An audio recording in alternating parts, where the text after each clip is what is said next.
ce qu'est le diabète, expliquons d'abord comment le corps utilise l'énergie provenant des aliments. Les sucres, aussi appelés glucides, proviennent des aliments que nous mangeons. Les sucres sont digérés et se retrouvent dans le sang sous forme de glucose.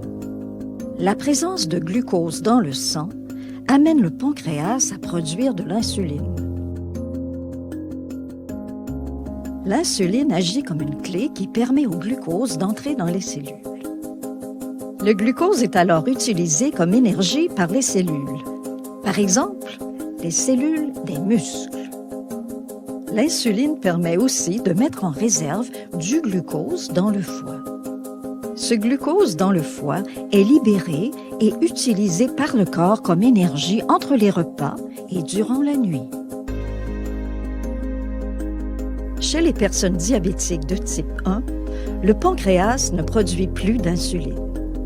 Ces personnes doivent donc s'injecter de l'insuline pour vivre. L'insuline injectée permet au glucose d'entrer dans les cellules et d'être utilisé comme énergie. S'il manque d'insuline, le glucose s'accumule dans le sang.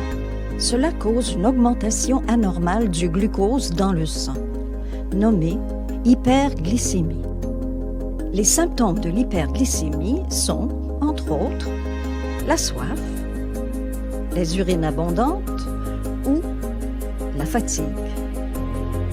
À long terme, l'hyperglycémie peut causer des dommages aux yeux, aux reins, aux nerfs, aux vaisseaux sanguins et au cœur. Parfois, pour différentes raisons, une baisse anormale du glucose dans le sang, nommée hypoglycémie, peut se produire. Les symptômes de l'hypoglycémie sont, entre autres, des tremblements, des palpitations ou de la transpiration. Pour maintenir le taux de glucose dans les valeurs normales, les personnes diabétiques de type 1 doivent constamment trouver un équilibre entre leurs habitudes de vie et la quantité d'insuline qu'elles s'injectent.